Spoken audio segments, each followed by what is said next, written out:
There is obviously a very strong method in my madness because I am mostly mad, a little method, but that little method is obviously quite intense.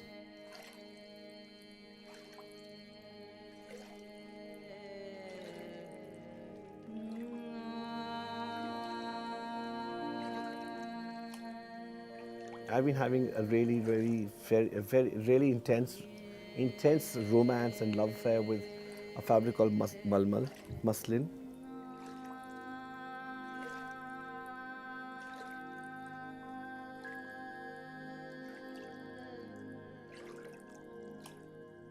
The natural color of that fabric is ivory, and I think if I had my way, I wouldn't make anything in any other fabric or in any other color excepting that.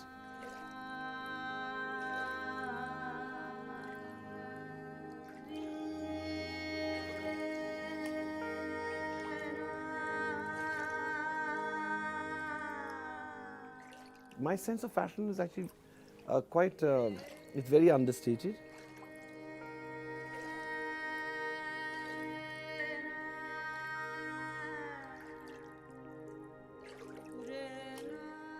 I think a certain simplicity that I have in me as a person, so obviously it reflects in the work I do.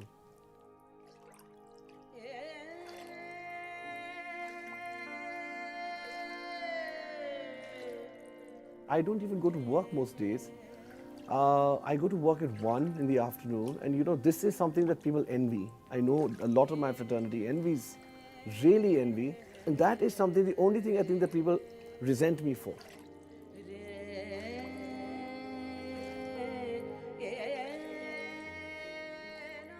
When it comes to design, it's only me, myself, and I. That's the only place I have an ego. But all of my ego is only for that.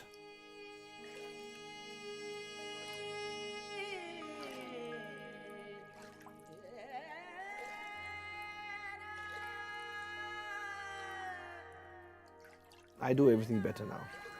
I'm older and wiser, and I'm in a very happy zone. I have my life all sorted out, and so I'm calm, almost tranquil, and so everything that I do with a much more, in a more effortless way. So things now flow out of me effortlessly. Earlier, they might have had to be, they could have been maybe a struggle to get a thought in process, or maybe a little more angst, a little more anxious, a little more thing, but now it's just all shanti.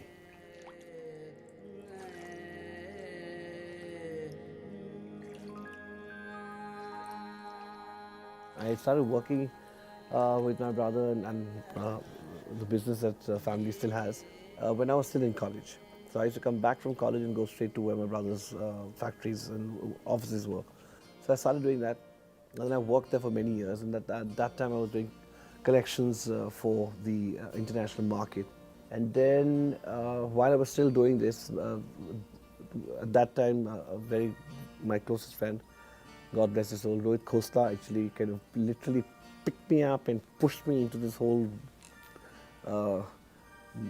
amazing world of fashion, because I wouldn't have maybe done it on my own, but he literally pushed me, dragged me into it, and there it was. And suddenly I was doing collections, and I didn't even know when it started, how it happened. But I know for a fact that there was just one single-handedly, it was Rohit Bal who actually put me into this, and you know, that's how it actually happened. The drama that Rohit has always had, the flamboyance and the confidence with which he does things is really what sets him apart, I think. I'm so delighted for him. What attracts people to fashion initially, which of course is totally far from the truth, is the fact that people think it's very glamorous. The press portrays it as being very glamorous, because what you see in pictures and magazines and newspapers on page 3, the disgusting thing, is designers only at parties or on the ramp or with models or with film stars or with glamorous people. And so everyone thinks, oh my God, this is the best thing to be. It's really quite the opposite, because they don't really come and work with us. They don't have to be sitting in factories and karkhanas 50 degrees Celsius all year round. They don't see all of that. They don't see the blood, sweat, and the tears and the toil. They don't see any of that because that's not what people are interested in seeing. We obviously have more glamorous lives in moments, but they're only in moments, and so those moments are very small. They're short moments. They're not chunks of our lives. They're in little bits of our lives.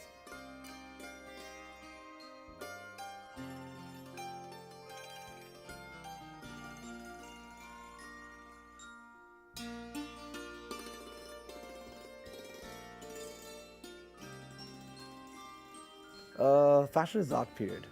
So I don't care whether you call it wearable or not wearable. All fashion is art if it's done like art. I mean, you have to make it in a way that it can be called art. But fashion in itself is an art form. It's not just making, it's not about wearing it and not wearing it. It really is an art. I mean, writing a book is an art. Art is not just only about what you put on a canvas or what you make out of stone or bronze. I think art is what fashion designers do. We create art just a little more often, and yes, now what you see sometimes is also it's sold in the same price brackets, and I think yes, fashion is a very strong art.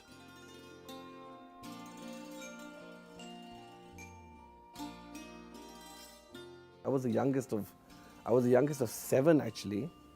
My father was married twice, so I was the youngest, spoilt rotten by everyone, including my sisters who were like 18 or 19 years older than I am. I think I became this little doll type of toy kind of thing for my entire family, from my sisters to my parents, and I think that's how. Maybe I don't know. I'm presuming that no one up till today has ever told me who actually named me Gooda or Goods or whatever it is. But it's stuck with me for life. I tried very hard for people to stop calling me Gooda, but no, that's not possible. But it's quite cute.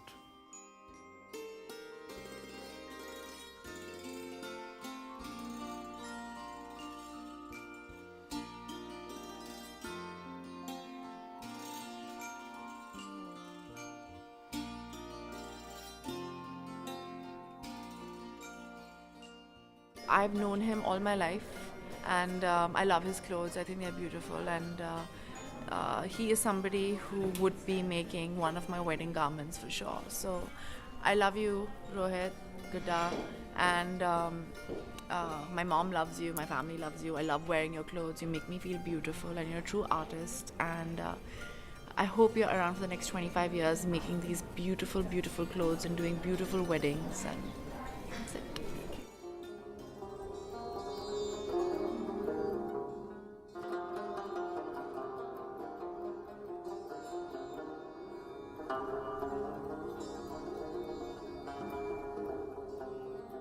Yes, everything that I do has a bit of Kashmir in it. It's in my genes. It's now a part of my genetic structure. Growing up in Kashmir was really like paradise for me. It really is still paradise. I wish for everyone to have been able to live the life I led. It was really, really just the kind of life you either dream of or you read in maybe books or you see in pictures.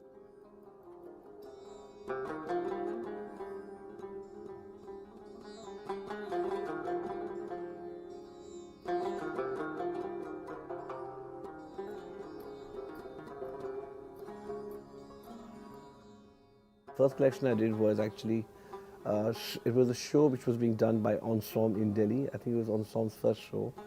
And there was only, the designers at Ensemble that time only did women's clothes and there was no menswear designer. And so Rohit Costa pushed me into doing a menswear collection to go with all the other collections. So I did that. That was the first collection I did.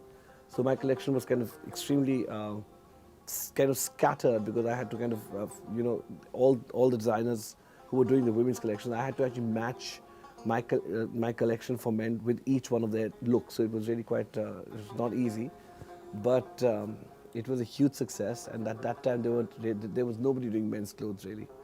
And so we sold that collection within 5 minutes, and then we resold it and kept selling it again and again. And it was all very exciting. That was the first collection. There wasn't any name for it because there was too many different collections in the same thing. But that was the first one I did, and then of course after that um, there was a design store which we joined, which was Ensom, as you know. So I joined Ensom, and that was it. That was the beginning. He's still as young as he probably was when he started way back then. But Gunda's fun, he's irreverent, he's creative. So he's probably going to go on for another 25 years, I would imagine.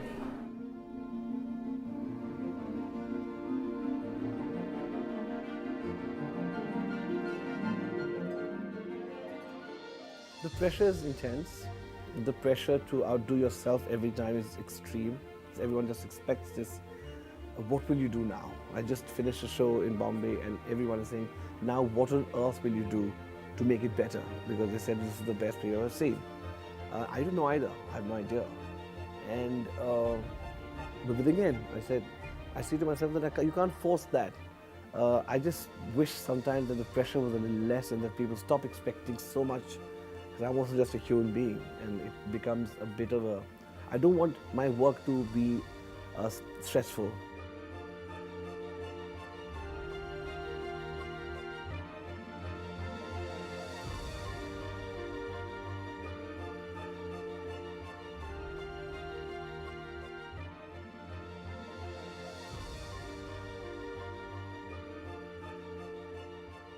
My thought process revolves only around what I want to do.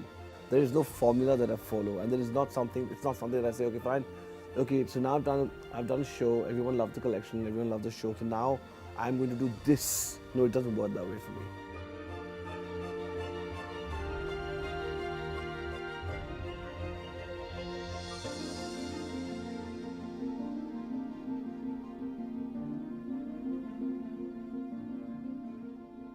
I don't read fashion magazines. I don't really see anyone's work unless it really interests me. So I kind of as far as fashion is concerned, I have blinkers on my eye and I only think about what I need to do. I think the newness comes from spontaneity. It comes from being impulsive. It comes from also taking risks. And so I take a lot of risks, and like I said, most times, touch wood, those risks have kind of worked out. And I think if you don't take risks, then you're going to be just dead boring.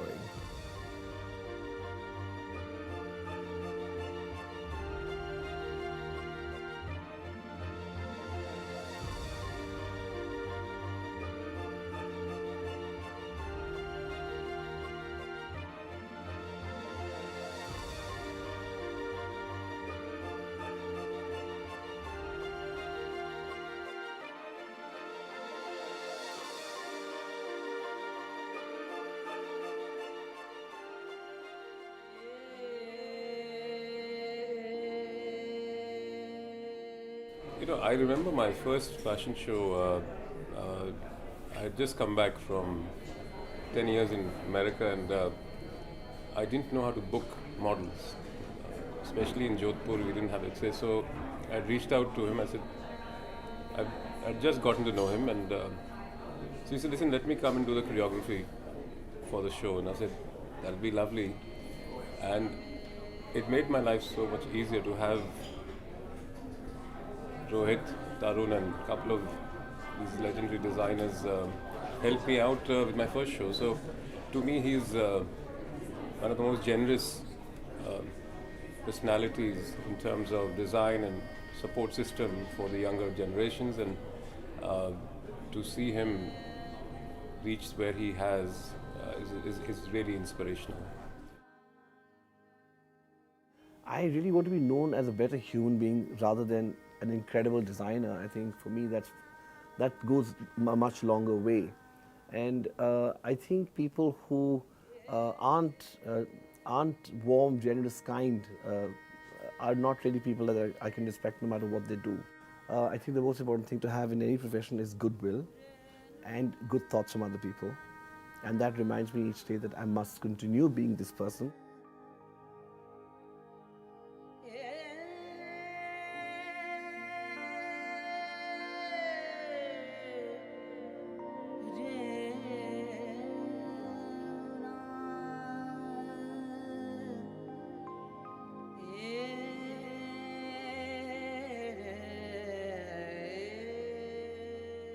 fashion is not for everyone at all. I think fashion is always going to be for just very few people. And I'm not talking about affordability or anything here. I'm talking about sensibility. Mostly and more so in India, where there's so many other issues and so many other important things that need to be sorted out. So fashion is always going to be right at the end of anyone's list. Very few people can actually afford what we call fashion or what fashion is conceived as. And also, it's a kind of thing that really isn't for everyone. You know, I mean, it's not the kind of thing that everyone needs to be a part of.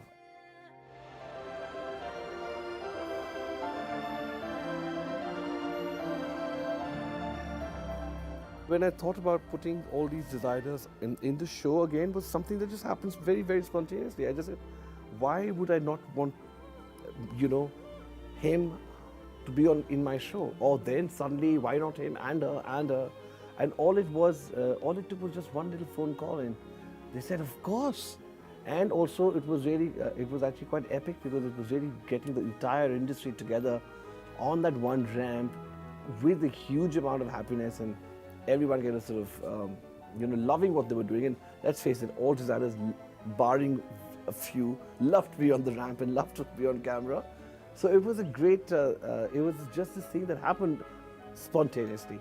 I mean, of course, and some of them I didn't even have time to make clothes for some of them. I said, listen, please, I would have made this for you, just get it made on your own. You're all designers, it just needs to be blue. So a lot of them even wore their own clothes, but proudly saying that it's done by me.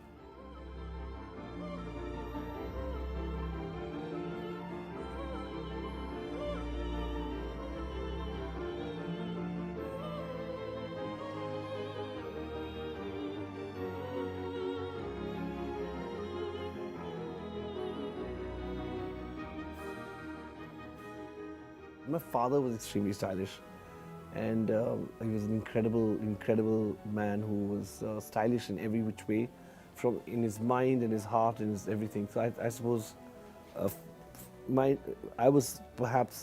style icons were perhaps members of my own family.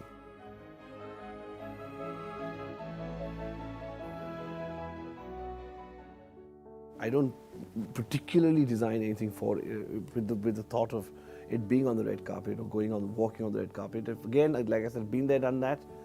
I don't do, like I said, red carpet normally associated with very elaborate gowns and dresses and evening wear and stuff, which I don't do.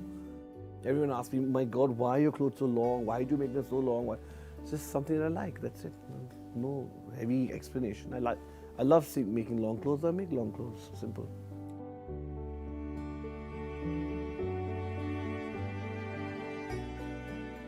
If I weren't doing fashion, normally I say I'd be dead, but no, I wouldn't. If I weren't doing fashion, I'd be a writer. Just love the concept of saying, friend, I'm going away for a year, and I'm going to the south of Spain because I'm going to write my next book. I think that's just such an incredible story and a fantasy for me that I wish I could just do that and say, okay, fine, I'm going to wait. I'm on a sabbatical because I'm going to write a book somewhere. That doesn't work because too many people are dependent on me, and I can't just run away like that.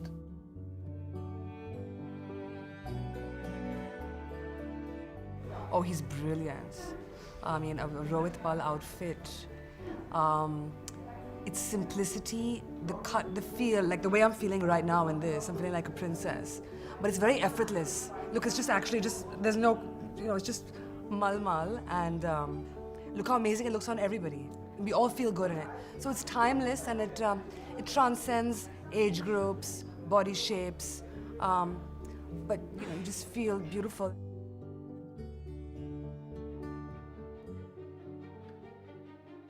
Mood boards, all this means nothing to me. I have teams to do that for me. So, like I said, because of the fact that I've decided I have the one life and I'm going to live it the way I want to live it. So I decided that I will part with my wealth, give that wealth to capable people. So I've hired the best people there are. I delegate a lot, but the only thing that I'm extremely possessive and careful about is design. So if it's anything to do with design, it has to happen through me, and it cannot happen through any other channel.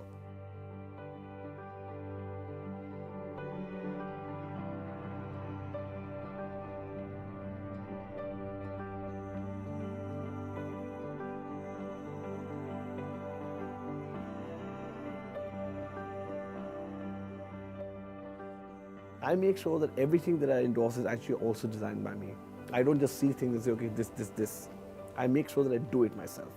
So whether it's my new collection of jewelry with Swarovski, whether it's this crystal collection that we're doing from the Czech Republic, whether it's carpets, whether it's we're signed up with Good Earth, I'm doing a whole collection of stuff for them. Every single thing is designed by us.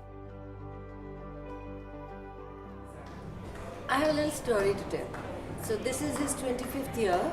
On the India Today's 25th year celebration, I was planning to wear something, and he had one look at it and said, "Rani or Rekha, you cannot wear this." And within 48 hours, he designed the crimple tissue silver outfit for me. And it dried on me because it wasn't dried within 48 hours. It dried on me and it just looked terrific. Even before that, I loved Gudda. After that, I just adore him. And I adore his style. I just love him.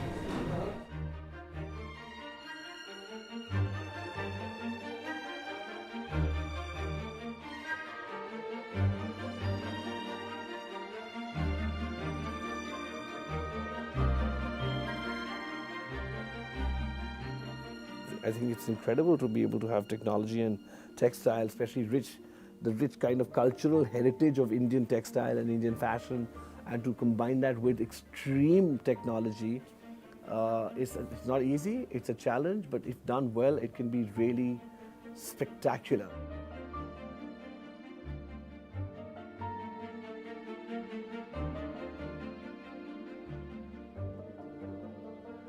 I would say that he has a very sharp eye. He has a very sharp eye on aesthetics. He can and embellishments. I don't think anybody can do embellishments as good as he does, and he's quite good at reviving crafts. I think that's would be for me his key point.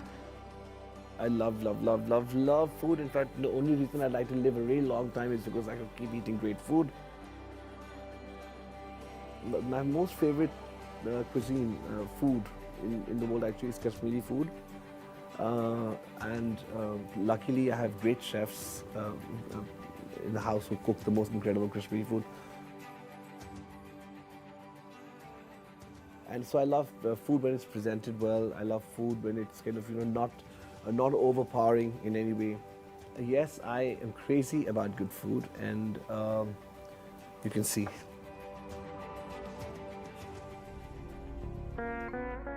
I dream of total shanti. I dream of living in a beautiful cottage, lots and lots of beautiful trees, beautiful flowers, maybe in Goa, maybe in Spain.